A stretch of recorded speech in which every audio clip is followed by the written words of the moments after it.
लग्नाची बेडी या मालिकेच्या आजच्या भागामध्ये आपण पाहणार आहोत. सिंधू मंदिरामध्ये आलेले आहे. भोलेनाथच्या मंदिरामध्ये सिंधू रडत आहे. झालेल्या सर्व गोष्टीला ती देवालाच दोष देत आहे. ती देवाच्या समोर बसून म्हणत आहे की तू माझ्याबरोबर असं का वागला ते सांग. या सर्व गोष्टीमध्ये माझी काय चूक होती हे आज तुला सांगावंच लागणार आहे. झालेल्या सगळ्या गोष्टी तिला अगदी स्पष्टपणे आठवत आहेत. कशाप्रकारे आपण ज्यांना आई समजतो त्या राजश्रीने आपल्याला घरातून हाकलून दिलं, आपल्याविषयी अपशब्द वापरले, आपल्याला नको ते बोलल्या. मधू आणि शकुंतला यांनी एकत्र येऊन आपल्याविरुद्ध किती मोठं कारस्थान रचलं आणि सर्वांना ते खरं वाटलं. सर्वांनी आपल्यावर बोट उचललं आणि आता आपण सर्वांच्या नजरेत पडलेलो आहोत आणि आता आपण घरीसुद्धा जाऊ शकत नाही. असं आपल्याशी का होतंय? असा जाब ती देवाला विचारतेय. इतक्या दिवसातून माझं आणि राघवचं लग्न झालं, पण ते लग्न किती क्षण टिकलं हे देवा तुला माहीत आहे.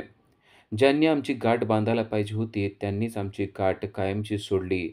ही लग्नाची गाठ खरं तर त्यांच्या हातून बांधली गेली पाहिजे होते, असं मला वाटत होतं. पण त्यांनीच ती गाठ सोडून मला घरातून हाकलून दिलं. हे सगळं तुझ्यामुळंच होत आहे. आता याला मी तुलाच जबाबदार मानणार आहे. अशा प्रकारे सिंधू देवाच्या समोर बसलेली आहे आणि ती रडत आहे. आणि तेवढ्यात पाठीमागून शकुंतला आलेली आहे. रडणाऱ्या सिंधूला पाहून शकुंतला तर आनंदच झालेला आहे. शकुंतला सिंधूच्या समोर येते आणि म्हणते की आता कसा धडा तुला शिकायला मिळाला ते बघ. तू आमचा नाद करत होती या शकुंतलाचा. शकुंतला बोलली की विषय फुल स्टॉप असतो तुला माहीत आहे ना. आणि तू आम्हाला चॅलेंज करत होती. आम्ही कुठं तू कुठं एवढी लायकीसुद्धा तुला स्वतःची कळत नव्हती. पण आता तुला तुझी लायकी कायमची कळली असेल. नव्हे आम्ही ती तुला कळायलाच लावलेली आहे. त्यामुळं तू आता आमचा नाद या आयुष्यात तर करणार नाही हे आम्हाला माहीत आहे. तू त्या मधूला चॅलेंज करत होती ना, आता त्या मधूनं तुला घरातून हाकलून दिलं. बघ आता कसं वाटतंय? असं म्हणून ती मुद्दाम तिला हिणवत आहे. सिंधूच्या डोळ्यातून पाणी येत आहे. या शकुंतलाला काय बोलावं हे तिला सुचत नाहीये. पण शकुंतला किती कपटी आहे हे तरी तिला बोलून दाखवलं पाहिजे आणि त्यामुळे सिंधू तिच्यापुढं तटस्थपणे उभा राहून तिला सांगते की तुमची लायकी काय आहे ना ते मला कळलंय. तुम्ही काय करू शकता ते देखील कळलेलं आहे. पण मी तुम्हाला घाबरलेली नाहीये हे लक्षात ठेवा. तेव्हा सिंधूला ती म्हणते की तू घाबरलेली नसली तरी आता तुझ्या हातात काहीही राहिलेलं नाहीये हे लक्षात ठेव. सिंधूसुद्धा तेवढाच प्रतिकार त्यांना करून म्हणते की तुम्ही कितीही चाल चालली तरी मी आता शांत बसणार नाही. शकुंतला म्हणते, शांत बसण्याशिवाय आता तुझ्याकडं काहीच मार्ग राहिलेला नाही. तू मला माझ्या मुलापासून दूर केलं ना, तर मी तुझं काय काय केलंय ते बघ. तुमच्याच घरातला एक व्यक्ती हाताशी धरून म्हणजे मधूला हाताशी धरून मी तुझी पुरती वाट लावून टाकली आहे, असं ती सिंधूला बोलत आहे.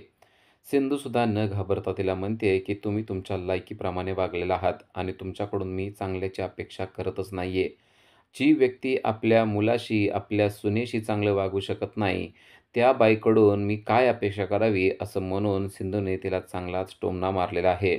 आयुषचं नाव जेव्हा सिंधू घेते तेव्हा मात्र शकुंतलाला चांगल्याच मिरच्या झोंबतात. शकुंतला बोट करून तिला म्हणते की माझ्या पोराचं नाव घ्यायचं नाही. त्याच्या नजरेत मी कायमची पडलेली होते. पण आता काल मात्र मी त्याच्या नजरेतून थोडंसं चांगलं काम केलेलं आहे आणि काल मी त्याला बरोबर माझ्या बाजूनं देखील वळवलेलं आहे. पण आता तुझ्या हातात काय राहिलंय ना त्याचा विचार कर. आता ना तुझ्याकडं नवरा आहे, घर आहे, ना तुझी मुलगी आहे. सगळे काही तुझ्यापासून दूर गेलेले आहेत. काल मी माझ्या मुलाला समजावून सांगितलं की तू मला आत्ता सोड. पहिल्यांदा तर तो मला सोडत नव्हता तेव्हा मी त्याला गयावया केलं. त्याच्यापुढं हात जोडले आणि त्याला म्हणलं, "मी तुझी शपथ घेऊन सांगते, की मी आत्ताच्या आत्ता सावीला नेऊन त्यांच्या घरी देऊन येईल." आणि मग तो पकडून गेला. आमच्या मुलाला आमच्या मुठीत कसं ठेवायचं ते सगळं आम्हाला माहीत आहे, असं ती सिंधूला सांगत आहे. त्याचबरोबर कशाप्रकारे आयुषला तिने गुंडाळलं आणि आयुषची खोटी शपथ घेऊन आयुषच्या तावडीतून त्या कशा सुटल्या याची इत्थंभूत माहिती त्यांनी सिंधूला दिलेली आहे. आयुष देखील आपल्या आईच्या बोलण्याला फसतो. त्याला वाटतं, की आपण खरोखरच आईवर हात उचललेला आहे आणि आता आईला पश्चाताप होत आहे. तिच्या डोळ्यातून पाणी येत आहे. त्याचबरोबर ती आता सावीला त्यांच्या घरी पोहोचवते आहे. तशी आपली शपथ देखील घेतलेली आहे, तर आता आई बदललेली असेल असा विचार करून आयुषने देखील शकुंतलाला सोडलेलं असतं आणि तो शकुंतलाला म्हणलेला असतो, की "आता तू जर का नीट वागत असशील, तर मी तुझ्याशी नीट वागायला तयार आहे." त्याचबरोबर आयुषच्या घेतलेल्या शपथेमुळे तो आईसमोर पगळून गेलेला असतो आणि तिला सोडून त्याने सांगितलं असतं, की लवकरात लवकर सावीला त्यांच्या घरी पोहोचव, असं म्हणून त्याने शकुंतलाला सोडलेलं असतं आणि शकुंतलाने बरोबर आयुषला गुंडाळलेलं असतं आणि सावीला घेऊन ती रत्न पारखेंच्या घरी पोहोचलेली असते. ही सगळी माहिती आता तिने सिंधूला सांगितलेली आहे. सिंधूला ती सांगते, की "आता तुझ्या हातात मात्र काहीच राहिलेलं नाहीये. तुझी मुलगी तुला मिळाली, पण तुझी मुलगी तुझ्याबरोबर किती क्षण राहू शकली हे तुला माहीत आहे. रत्नपारखीच्या घरात आता तुला काहीच जागा उरलेली नाहीये आणि आता तुला कुठेच जागा मिळणार नाही. आता तुझं काय होणार आहे याचा विचार तू करत बस आणि या मंदिरातच नव्हे तर आता मंदिराच्या बाहेर जाऊन बस.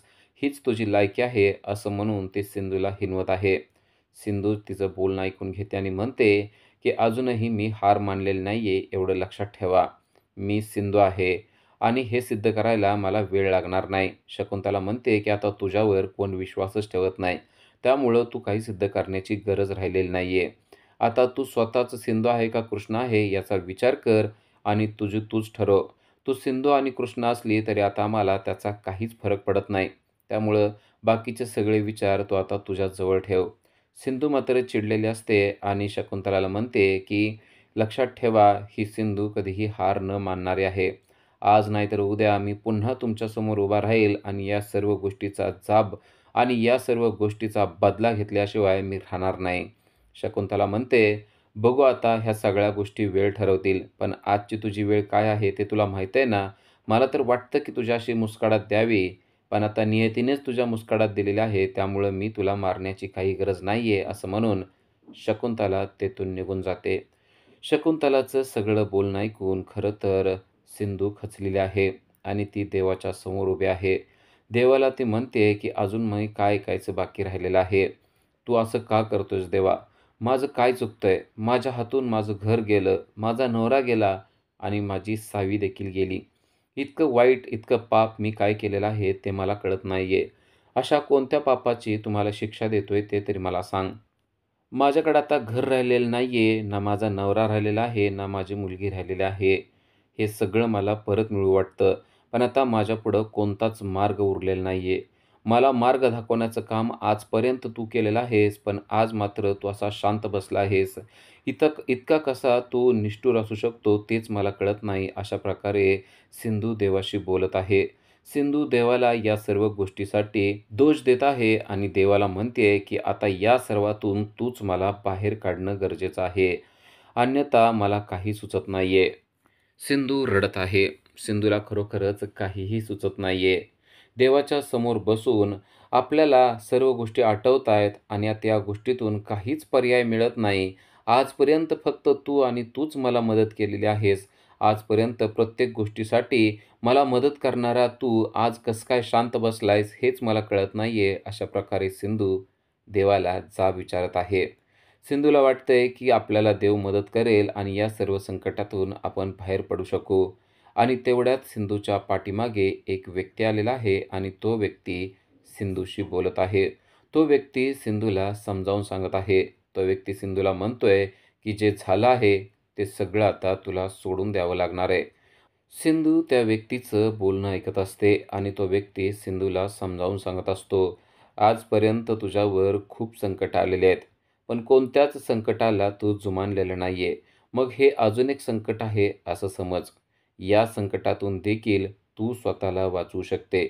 तो व्यक्ती जेव्हा बोलत असतो, तेव्हा सिंधूला असं वाटत असतं, की स्वतः शंकर भगवानच त्याच्या मुखातून बोलत आहेत. तो व्यक्ती सिंधूला सांगत असतो, की "आता लढायची गरज आहे. रडायची गरज नाहीये.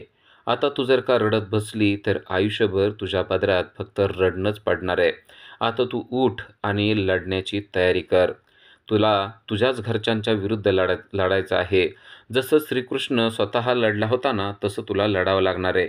तुझी किंमत आणि तुझं सत्य हे त्यांना पटवून द्यावं लागणार आहे. तू जर का अशीच इथं बसून राहिली तर त्यांना असं वाटणार आहे की तू खोटारडीच होतीस. तू खोटारडी नाही आहेस, तू सत्य आहेस आणि देव सतत सत्याच्या पाठीमागे उभा असतो, ही गोष्ट लक्षात ठेव. तुला बळ पाहिजे असेल, तर ते बळ तुझ्या आतमध्येच आहे. ते फक्त तुला एकवटावं लागणार आहे. ते सगळं बळ एकवटव आणि लढायला तयार हो, असं म्हणून देवाने तिला बळ दिलेलं आहे.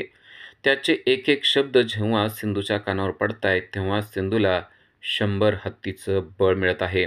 खरोखरच आपण आता रडून उपयोग होणार नाही. आपण त्या घरची सून झालेलो आहोत आणि आता आपण पुन्हा एकदा तिथं जाण्याचा विडा उचलला पाहिजे आणि त्यांच्या नाकी नऊ आणले पाहिजेत, असाच विचार सिंधूच्या मनामध्ये आलेला आहे. सिंधू आता मनाशी ठरवते, आता तूच आला होतास आणि तूच मला सगळं काही समजावून सांगितलेलं आहेस. आता मला बाकी काही ऐकण्याची गरज नाहीये. मला फक्त तुझी साथ पाहिजे होती आणि तू सिद्ध केलंयस की तू माझ्या पाठीशी खंबीरपणे उभा आहेस. बास.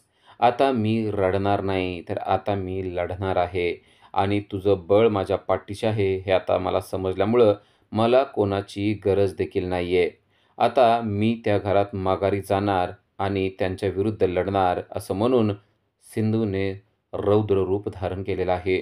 ज्याप्रमाणे महादेव रुद्र रूप धारण करतात आणि नृत्य करतात, महातांडव घालतात, तसाच तांडव आता सिंधूने घालायला सुरुवात केलेली आहे. सिंधू मंदिरामध्ये नृत्याचा तांडव घालत आहे, पण तिच्या मनामध्ये जे थैमान माजलेलं आहे, त्याचं उत्तर आता रत्नपारखी कुटुंबाच्या तिच्या विरोधात गेलेल्या रुक्मिणी आणि मधू यांना द्यावं लागणार आहे आणि तसा प्लॅनच तिने केलेला आहे. दुसऱ्या दिवशी सकाळी मधू, रुक्मिणी, ऋतुजा आणि रेश्मा हे हॉलमध्ये बसलेले असतात. एकदाची ती पिढा कायमची गेली ते बरं झालं, पण खरंच मधू मी तुला मानलं, असं रुक्मिणी मधूला बोलत आहे. ती पिढा घरातून कशी घालवावी हे मला सुचत नव्हतं, पण तुला मात्र चांगली गोष्ट सुचली आणि तू राजश्रीला ती गोष्ट पटवून देखील दिलीस आणि राजश्रीला ती गोष्ट पटली. बरं झालं. मधू तुला जे काही पाहिजे असेल ते माग, कारण तू खूपच चांगला डाव चाललेला आहेस, असं ते मधूला सांगत आहे. तर ऋतुजा आणि रेश्मा देखील रुक्मिणीच्या या बोलण्याला होकार देत आहेत. रुक्मिणी म्हणते की मधू, तुझी एक एक चाल असते ना, ती खरोखरच भारी असते. आता ती कृष्णा भीक मागत फिरत असेल, बरं झालं तिला तू या घरातून हाकलून दिलं आणि तिला तिची लायकी दाखवली. चोरटी कृष्णा अगोदरपासूनच माझ्या मनामध्ये बसलेली होती आणि मला वाटतच होतं की राघवशी तिचं लग्न व्हायला नाही पाहिजे म्हणून, आणि एकदाची ती निघून गेली ना, तर मला खूप बरं वाटतंय. हे सगळं बोलत असतानाच कृष्णा आता त्यांच्या दारातच येऊन उभारलेले आहे. कृष्णा त्यांना बघते आणि कृष्णाला बघून त्यांच्या तोंडचं पाणी पळालेलं आहे. कृष्णाला पाहून मधूचा चेहरा अगदी बघण्यासारखा झालेला आहे. हिला हाकलून दिलं तरी ही कसं काय आलेली आहे आणि आलेली आहे म्हणजे नक्कीच हिच्या डोक्यामध्ये काहीतरी असणार आहे. ही गोष्ट आता मधू आणि रुक्मिणी यांना समजलेले आहे. मधू धावत पळतच सिंधूचा समाचार घेण्यासाठी दारात पोहोचते आणि म्हणते की तुला हाकलून दिलं आहे, तर तू इथं कशाला आलेले आहे. त्याचबरोबर रुक्मिणी देखील जाते आणि म्हणते की तुझा आता या घराशी काहीही संबंध राहिलेला नाहीये. तर ऋतुजा देखील येते आणि त्यांच्याच हो मध्ये हो म्हणत सिंधूला हाकलून देण्याचा प्रयत्न करते. पण आता सिंधू शांत बसत नाही. सिंधू म्हणते की मला हाकलून देण्याचा प्रश्नच येत नाही. काल पवित्र अग्नीच्या साक्षीनं मी राघवची बायको झालेली आहे आणि इथला लंबू आता आपला नवरा आहे. तेव्हा रुक्मिणी तिला म्हणते, पण तू सिंधू नाही आहेस. तू कोणी असली तरी आता आमचा तुझा काही संबंध नाही आहे. तेव्हा ती म्हणते की मी सिंधू असो अथवा कृष्ण असो, तुम्हाला काय फरक पडणार आहे का? मी एक मुलगी आहे आणि तुमच्या मुलाशी माझं लग्न झालेलं आहे. त्यामुळे आता मी या घरची सून आहे आणि तुम्ही काल बघितलं की लग्नाच्या सगळ्या विधी अगदी व्यवस्थितपणे पार पडलेल्या आहेत. त्याला तुम्ही काहीच करू शकला नव्हतात.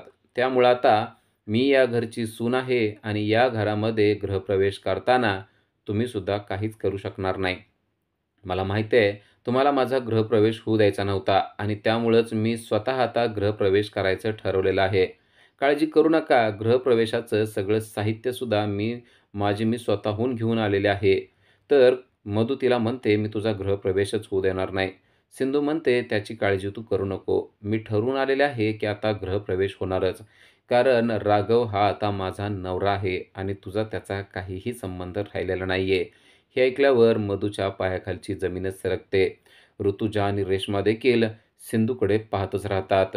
सिंधू म्हणते, की "तुम्ही माझा गृहप्रवेश कसं काय होऊ देत नाही ना, तेच मी बघते. कारण मी आता या घरची सून आहे आणि मला कोणीच अडवू शकत नाही. कायद्यानं आता मी या घरची सून असल्यामुळं तुम्ही कोणीच माझं काहीच करू शकणार नाही, ही गोष्ट लक्षात ठेवा. आणि गृहप्रवेश करण्यासाठीचं साहित्य मी घेऊन आलेले आहे. तुम्हाला तुमच्या घरातलं मी काहीही मागणार नाही. त्यामुळं तुम्हाला काय करायचं असेल ते करा." असं म्हणून सिंधूने सर्वांना चॅलेंज केलेलं आहे आणि स्वतःच्या पिशवीतून तिने एक माप काढलेला आहे आणि त्यामध्ये ती तांदूळ भरते. त्याचबरोबर एक सुपारी देखील ठेवते आणि म्हणते, "आता ही सिंधू आणि कृष्णा दोन्ही पण एकत्र येऊन तुमच्या घराचं माप ओलांडत आहे. तुमचा उंबरा ओलांडून मी आतमध्ये येत आहे. तुमची सगळी ताकद लावा आणि मला थांबवण्याचा प्रयत्न करा." रेश्मा म्हणते, "तिनं तर सगळं साहित्य पण आणलंय आणि आता हिला घराच्या बाहेर काढणं शक्य होणार नाही." सिंधू देखील पटापट तिनं आणलेला तांदूळ त्या मापामध्ये भरते आणि त्यावर एक सुपारी ठेवते आणि म्हणते, "चला, आता मला अडवून दाखवा, मग मी सांगते मी काय करू शकते ते." उद्याच्या भागामध्ये आपल्याला पाहायला मिळतं, की राघवने देखील तिचीच साथ दिलेली आहे. राघवने कृष्णाला स्वतःची बायको मानलेलं आहे आणि त्यामुळं राघव तिचीच साथ देताना आपल्याला पाहायला मिळतोय.